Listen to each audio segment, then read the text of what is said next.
వచ్చి ఏమో తిడతారట మన సార్ను. మరి గిన్నెత్తా అంటే మరి మన హనుమంతుని పెట్టలు ఊకుంటారా చెప్పురే? అరే గిన్నెత్తాండు మరి మళ్ళీ ఎట్లా వచ్చినాయి నువ్వు? మాకు మా పెద్ద సార్ ఉన్నాడు, పెద్ద పిల్ల ఉన్నాడు, ఇదంతా మాకు ఎందుకని చెప్పి ఒక్క మాట అని అన్నారా మీరు? అనాలే కదా. అందాం, ఏం కాదు. అన్ని టైం మనకు ముందున్నది. ఏం కాదు అక్కలు, ఏం కాదు అమ్మలు, మీరు ఏం బాధపడకురే.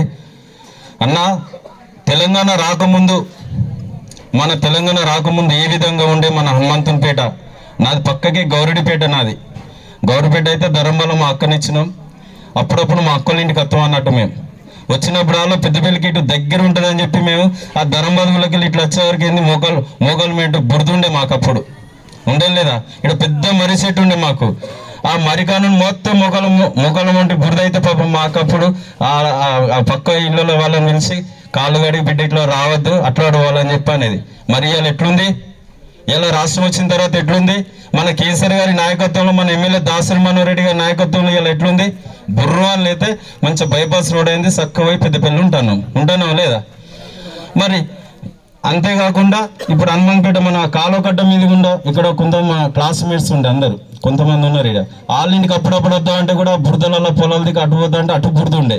ఇవాళ చూడు మట్టి అంటుతుంది. ఏనన్నా సీసీ రోడ్లు వేసుకున్నాం మనం సుమారుగా 3 నుంచి 4 కోట్ల వరకు. అప్పుడు మేకలు లచ్చన్న పీరియడ్లో, ఇప్పుడు మా సదన్న పీరియడ్లో సుమారుగా 4 లక్షల రోడ్లు వేసుకున్నాం లేదా? ఆ రోడ్లను అబద్ధం చెప్తున్నాయి మనకు. రోడ్లు వేసుకున్నాం, అవి వేసుకున్నాం.